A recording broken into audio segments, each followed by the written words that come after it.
Allez, on n'a pas fait le point sur les classements, donc on va le faire. Mieux vaut tard que jamais. Max Verstappen premier, 31 points devant Charles Leclerc. Bon, il se rapproche, il a un peu plus d'une victoire d'avance, mais bon, il reste beaucoup de courses. Mais est-ce que la dynamique va durer? C'est ça la question, quoi.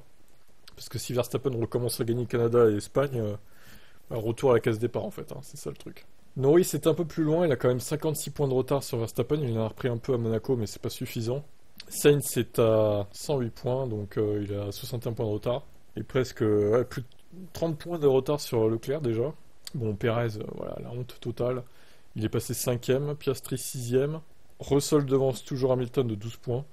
Alonso, qui, a, qui est sur une mauvaise dynamique là, 9ème, 33 points seulement. Tsunoda, Stroll, Pierman qui est toujours 12ème. Hülkenberg, Ricciardo, Albon, Ocon, Magnussen et Gasly, donc les trois là ont un point chacun, et le reste n'a pas de points. Voilà ce que ça donne aux constructeurs. Alors là, il n'y a plus que 24 points de retard pour Ferrari sur Red Bull, bah oui. On peut remercier évidemment le grand Sergio Pérez, qui sabote indirectement Red Bull, hein, avec ses mauvaises perfs et ses crashs. McLaren et P3, bon, ils sont un peu loin hein, des deux leaders, mais ils sont très loin devant Mercedes aussi, pour le coup. Ils sont un peu dans un no man's land. Mercedes qui est quatrième avec 96 points, qui est aussi dans un no man's land. Aston Martin 44, qui se fait rattraper un petit peu par VCarb, hein, mine de rien, ils sont qu'à 20 points derrière, c'est pas si énorme que ça se trouve, ils vont finir par se faire ramarrer là. Bon, As, a priori, ça jouera la 7ème place jusqu'à la fin. Et je vois pas trop qui pourrait les menacer, à moins que Williams ou Alpine progressent fortement d'ici la fin, mais bon, je pense ils sont plutôt tranquilles pour le moment en tout cas.